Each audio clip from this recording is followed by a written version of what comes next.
Hello and welcome to CATSweek. I'm Annalise Poorman. During the August 28th meeting of the Monroe County Board of Commissioners, Health Administrator Lori Kelly gave an update regarding Futures Family Planning Clinic. Recently, the County Health Department announced it would close Futures due to problems with staff turnover. Then the announcement came later in the week that a new clinic would open under the Indiana Family Health Council. I'd like to provide an update for the Futures Family Planning Services.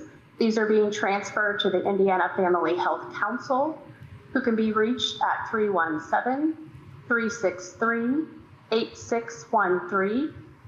The Health Department is still offering STI and HIV testing, treatment, counseling, education, and referral services.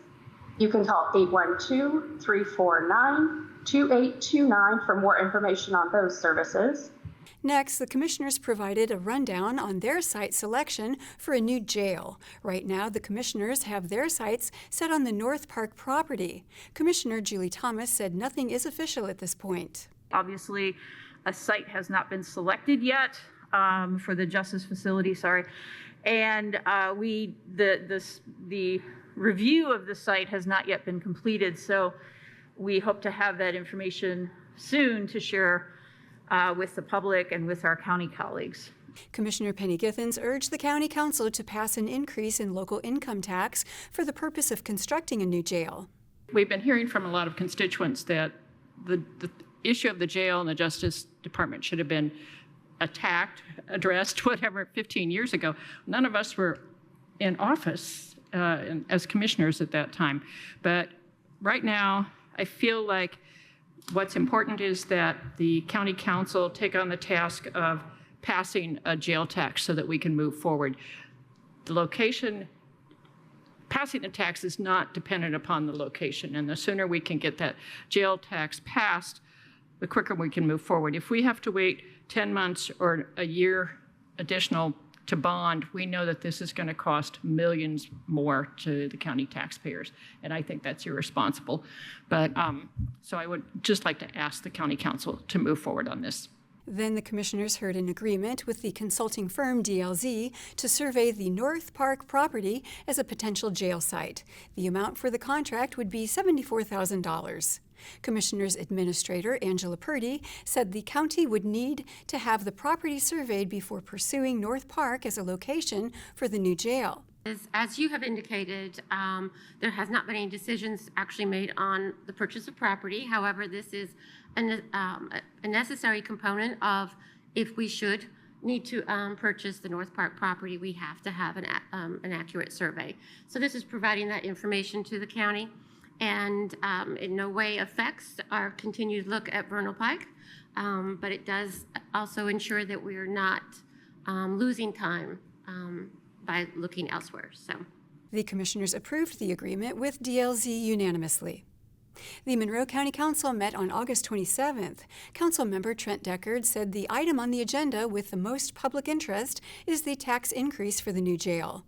Deckard explained to the public that the item on the agenda at this meeting was not to approve the tax increase, but rather the decision to advertise the public hearing about the tax increase. I know that there is a tremendous public interest in an item that is on the agenda for this evening. I believe,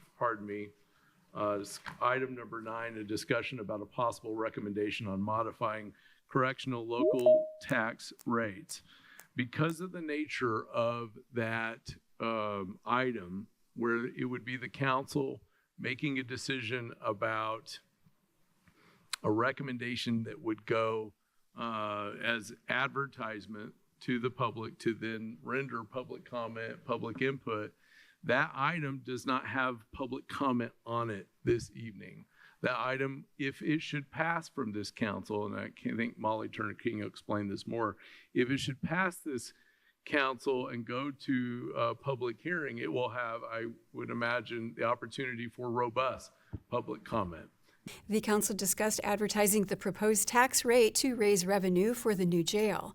Legal advisor Molly Turner King explained that if they do not approve the advertised rate, they will have to hold another public hearing on any new rates, whether they are lower or higher. Councilmember Marty Hawk said that although she will vote in favor of advertising the rate, she is not in support of the rate itself.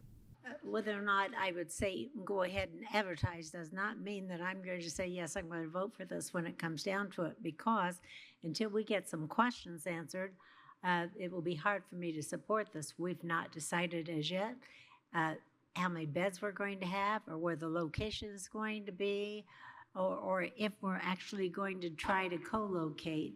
I'm not in favor at this point to doing a co-location at the exact same time and having two different bonds going on, because we already know that we have obligated a part of the jail tax for operations of the jail.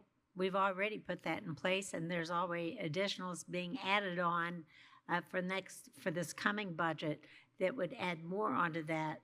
So I think we would also have to consider, for looking just at rates, last time we put the jail tax in place, we reduced the special purpose tax by 0.01 in order to allow that heavy cash balance that they're sitting on, allow the programs to proceed with the special purpose tax without that extra 0.01, and then that would reduce the amount that the taxpayer would have to pay by about another $400 and some thousand. That may not be a lot when it comes to this kind of a huge tax, but I think anything that we can do to try to reduce the burden on the taxpayer is something we should absolutely consider.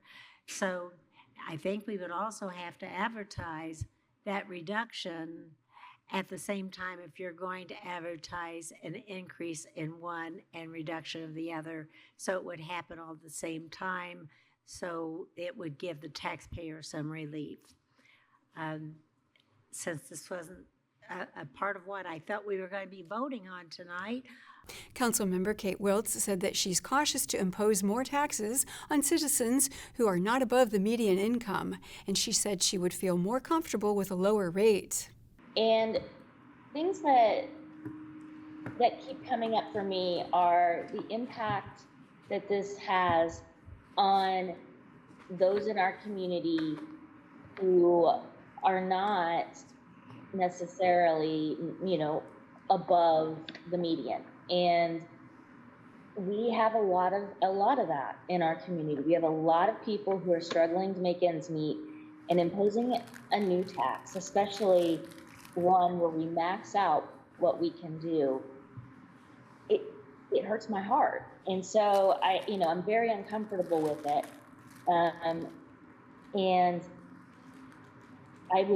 I understand that what the long-term finance consultants have talked with us about is the need to have two sources funding this project, so that we need to impose a jail tax. What I heard is a little bit different than what I think some others might have heard. What I heard was we shouldn't necessarily be maxing out what we can do. And I think that I would be more comfortable if we were able to do a lower than the 0.2%. Wiltz said she was not convinced that the jail would need to be as large as the consultant was proposing. I'm not entirely sure that, given the budget requests and information coming from our consultants that says, hey, 500 bed facility, is absolutely necessary. I'm not sure I'm convinced.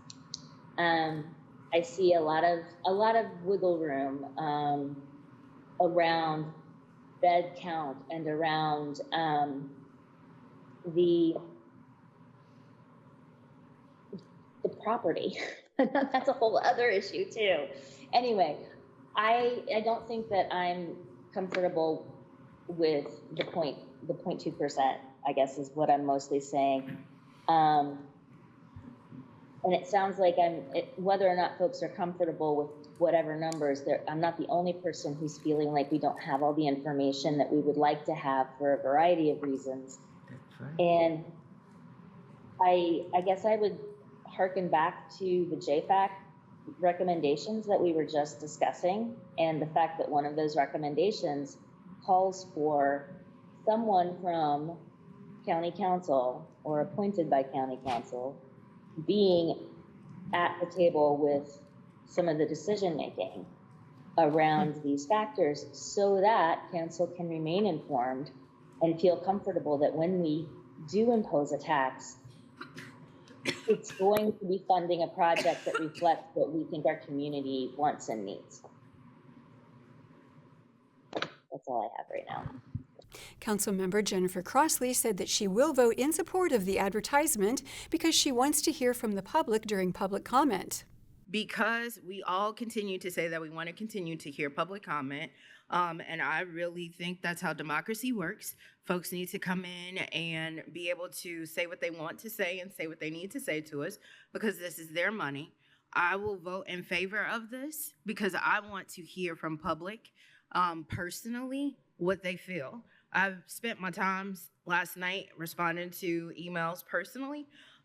But I really want to make sure that the public knows what is going on, because there's a lot of don't know that is out there, or information that people feel like they don't have. And we can say whether, they have it, it's been presented, whatever the case is. But I want to make sure that we have an opportunity to hear from folks. So just on that alone, I will vote on this, because we're just talking about advertisement, period. The council voted 6-1 to approve the advertisement of reducing the special local income tax rate to 0.03% and increasing the correctional rate to 0.2%. The Bloomington Board of Public Works met on August 27th. The board first heard an appeal from Roto-Rooter for a sidewalk closure violation. Roto-Rooter staff member John Fender explained that they contracted with the Hillel Center for plumbing and were the ones to file the permit with the city for the sidewalk closure. However, the Hillel Center decided to hire another contractor to do the final sidewalk cement job, which left the sidewalk unfinished. During the course of work upon our arrival there, the gentleman that oversees that building stated he did not want us to replace the concrete, that they would be taking responsibility for that. They had some exposed aggregate up on the private sidewalk, as well as addressing some other concrete issues there on the property. And he told me that they would be starting directly as soon as we were done. And he didn't want us to do the concrete work. Public Works Director Adam Wason explained that they have to hold contractors responsible for incorrect sidewalk closures. What it comes down for us is we're holding contractors responsible for improper sidewalk closures across the city right now. We've got our own fiber contractor that's gotten hundreds of thousands of dollars worth of fines. Wason asked if the city staff had been in contact with the Hillel Center. Engineering field specialist Alex Gray said that the staff has communicated with the Hillel Center and has had to monitor the progress. Maria McCormick, the project improvements. Public improvements. Oh my goodness. I knew I said it wrong when I did it. The public improvements manager, she has talked with the Hillel Center, and there was some discussion to even get the sidewalk repaired, because they were kind of dragging their feet to even get it repaired. There was talk that we would do them as fines as well if they didn't kind of push forward into actually doing it, and they did end up getting a contractor out there. There was concerns with that, though.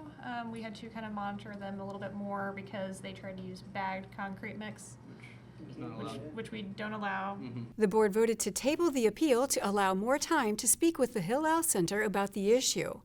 The board will hear the appeal again at their next meeting on September 10th. The Monroe County Commissioners held a special session on August 26 to hear a rezone request for a planned unit development on South Victor Pike. Planning Department staff Daniel Brown gave background information on the rezone request for the trails at Robertson Farms.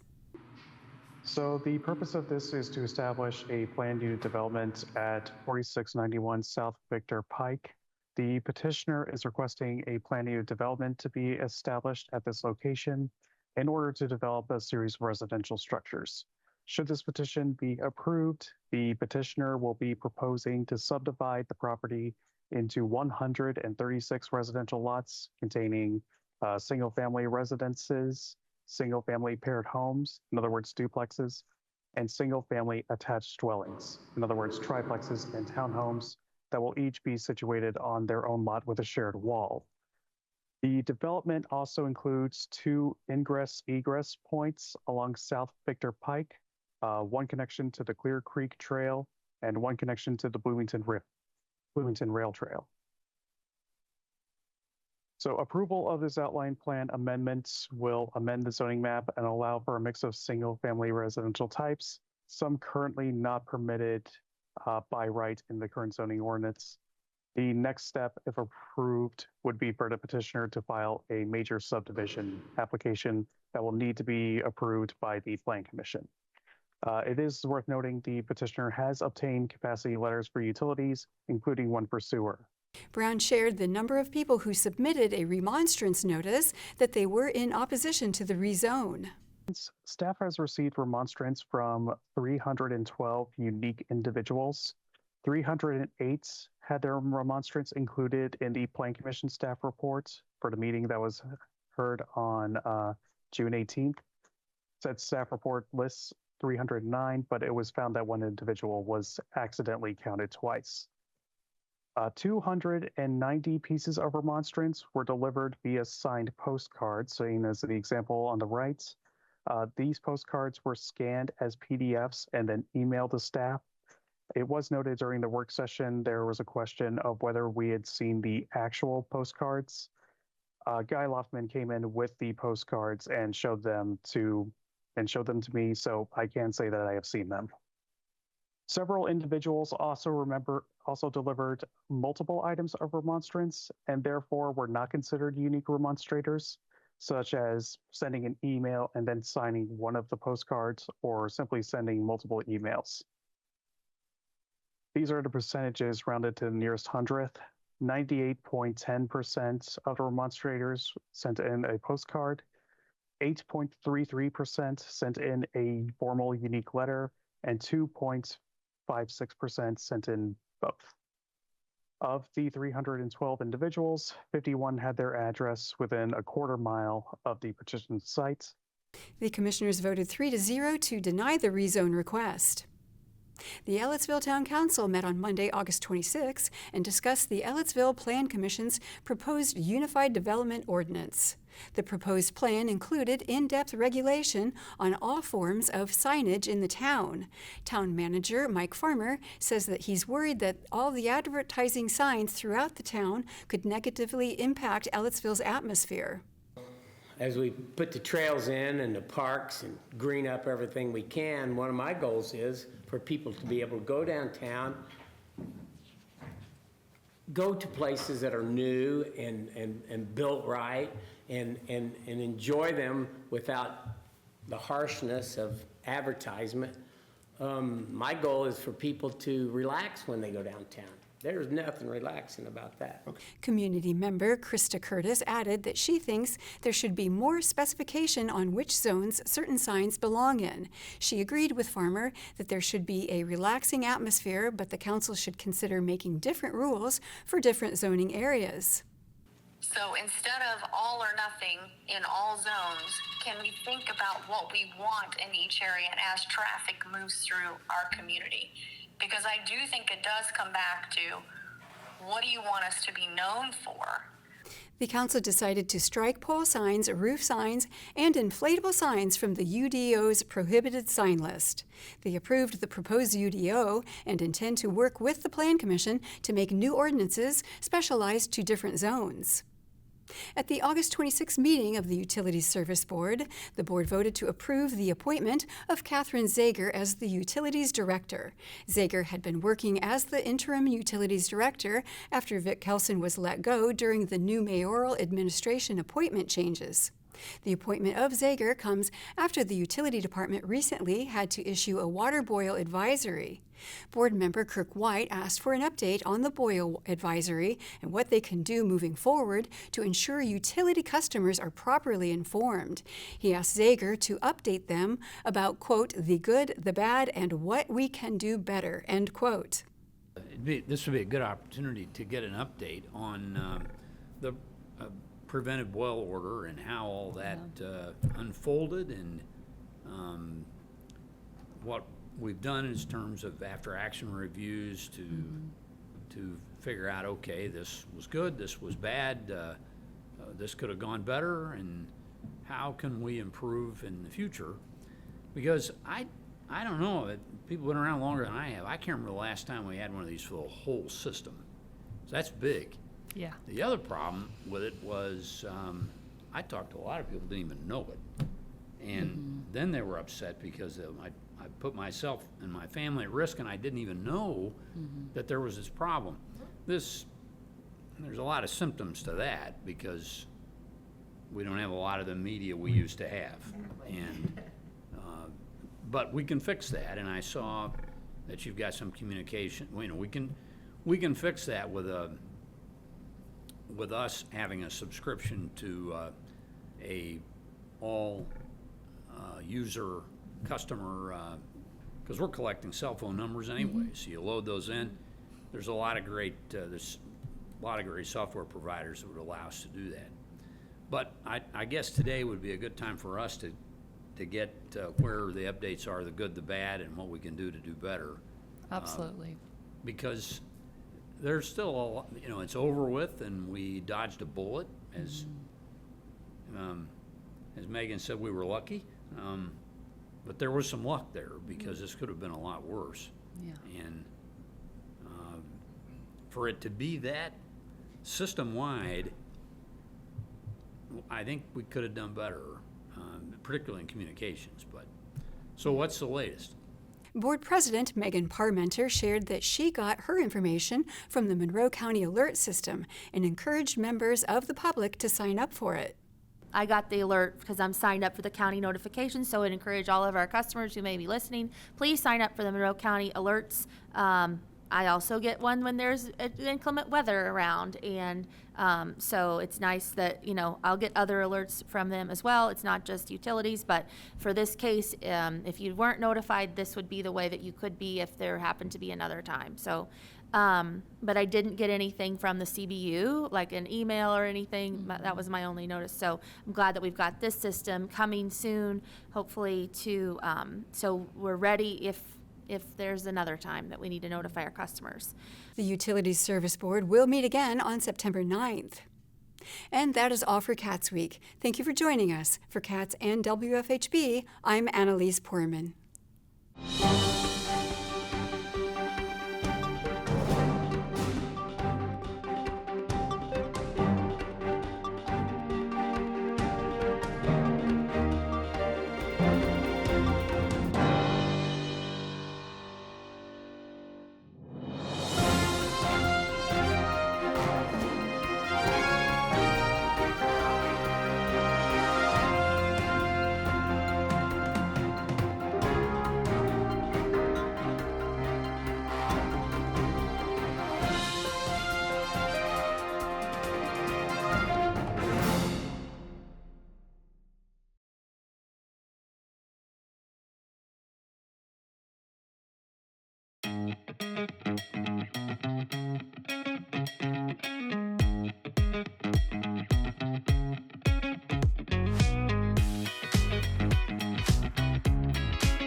Do you know that thousands of children go without school supplies every day? Teachers Warehouse is a 100% volunteer-powered organization. We service the educational and creative needs of students in Monroe, Brown, Greene, Lawrence, and Owen counties by distributing school supplies free to the teachers. Teachers Warehouse is composed of 7 rooms filled with books, pencils, paper, and even tools to motivate students. If it's in a classroom, we'll supply it. To donate new or gently used school supplies or volunteer, give us a call at 812-929-7522 or email us at contact@teacherswarehouse.net.